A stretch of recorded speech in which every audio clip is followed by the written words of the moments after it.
Bonjour.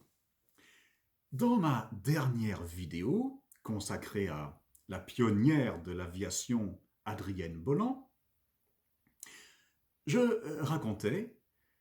la fin de cette vidéo, je racontais qu'elle avait reçu la visite dans sa chambre d'hôtel d'une jeune Française, une visite ni attendue ni bienvenue d'ailleurs, donc d'une jeune Française qui lui avait décrit le vol qu'elle s'apprêtait à effectuer, bien que cette jeune Française n'ait pas eu la moindre idée de l'aviation et qu'elle n'ait jamais vu de sa vie un avion. Bonjour, je m'appelle Jean-Philippe Devise. Si tu veux ne rien rater de ce que je raconte, eh bien, abonne-toi à ma chaîne et je serais très heureux si tu partageais mes vidéos et si tu les commentais, naturellement, comme d'habitude, de façon courtoise et amicale. Adrienne Bolland monte dans son avion et décolle à l'aube du 1er avril 1921. Il est 7h30. Alors, si tu as regardé ma dernière vidéo et si tu as vu la photo que j'ai postée à la fin de cette vidéo, tu as pu te rendre compte de ce que ce Caudron Jet 3 est un avion vraiment très très rudimentaire. Il est tellement rudimentaire que son cockpit est ouvert, il n'y a même pas de pare-brise. C'est pas forcément très très grave parce que l'avion vole au maximum à 100 km/h, mais nous nous apprêtons à traverser la cordillère des Andes. Il ne va pas faire très chaud. On peut donc s'attendre raisonnablement à ce que mademoiselle Bolland se soit habillée et préparée et habillée en conséquence. Alors je vous laisse juge de ce qu'elle porte. Elle a enfilé un pyjama de soie, par-dessus une combinaison en coton, par-dessus du papier journal, et elle a mis, pour couvrir tout ça, elle a mis la sorte de combinaison de cuir qui est typique des pionniers de l'aviation. Donc, c'est pas très étonnant si elle est saisie par le froid aussitôt qu'elle a décollé. D'autant plus que il y a beaucoup de vents, et ce sont des vents qui descendent de la montagne, des vents qui sont chargés, j'imagine, de neige. Enfin, je ne sais pas si un vent peut être chargé de neige, mais enfin, donc, il fait très froid. Pour ne rien arranger, elle se perd. Elle se perd rapidement.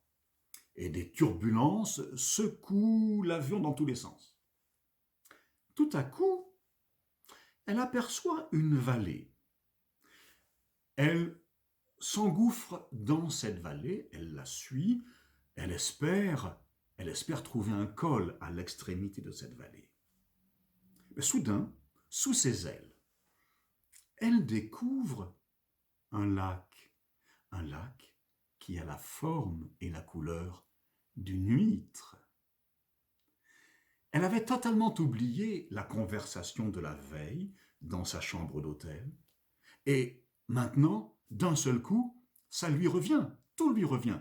Et en effet, elle voit que elle a deux possibilités. Il y a un choix, prendre à droite, suivre cette vallée qui paraît assez avenante et qui est une possibilité réelle parce que on peut espérer à l'extrémité de la vallée, on peut espérer un col, ou virer à gauche et aller directement sur cette paroi rocheuse. Cette décision ressemblerait à un suicide. Et je vous ai dit d'ailleurs qu'elle pourrait peut-être avoir certaines tendances suicidaires. Je vous ai dit ça dans la dernière vidéo. Alors maintenant, on va lui laisser la parole, parce qu'elle a écrit ses mémoires. Alors elle écrit, « Il fallait choisir. Je ne sais pas ce qui m'a poussé à faire confiance à la petite Française de la veille. J'ai tourné à gauche en pensant « Et dire que pour une ânerie pareille, je vais sans doute me casser la figure. » Bien sûr, c'est le contraire qui se produit, sinon je ne serais pas là à te raconter cette histoire naturellement. Elle avance vers la montagne et d'un seul coup, son avion et elle sont saisis par des vents ascendants qui vont hisser le caudron G3 jusqu'au sommet de la montagne en longeant une sorte de couloir dans la roche. Et là aussi, tiens, je la laisse parler. Elle dit « Il me semblait que je n'avançais plus. Le froid était encore plus vif. L'engourdissement gagnait ma tête. Je croyais pleurer des larmes de sang tant cela me faisait mal. Alors, le couloir s'élargit, le vent devint moins âpre, mon appareil se remit au calme. Les Andes étaient franchies. Au loin, quoique voilé par la brume, un paysage admirable s'étalait devant moi. La mer m'apparut comme dans un rêve. » Je ne sais pas si elle a écrit ses mémoires elle-même, mais si c'est le cas, on remarque tout de même qu'elle a un certain sens littéraire et un sens poétique aussi. Elle va se poser à Santiago du Chili au bout de 4h15 de vol, à une moyenne de 50 km à l'heure. C'est quand même dingue aujourd'hui, 50 à l'heure. Elle a le visage gonflé. Donc elle a raconté quelque part qu'elle avait du sang sur le visage à cause de l'altitude. Je crois qu'elle est montée jusqu'à 5500 mètres, je crois.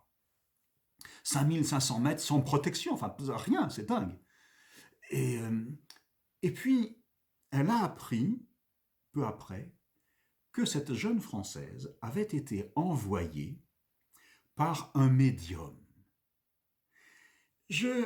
Pour finir, je laisse la parole à Adrienne Bolland.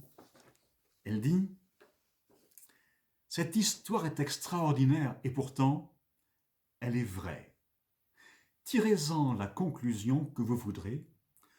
Je ne crois toujours pas aux sciences occultes, mais avouez que j'ai du mérite de ne pas y croire. » Alors cette dernière remarque, et on se quittera là-dessus, cette dernière remarque est quand même très très drôle. Soit elle montre qu'elle a beaucoup d'humour, enfin non, elle montre qu'elle a beaucoup d'humour, mais elle montre aussi quelque chose d'autre.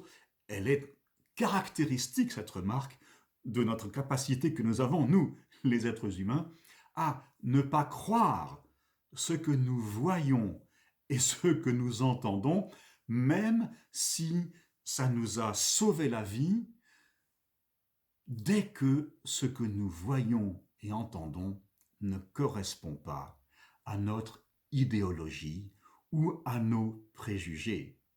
Je vous laisse là-dessus. Merci de m'avoir écouté et regardé. À bientôt. Au revoir.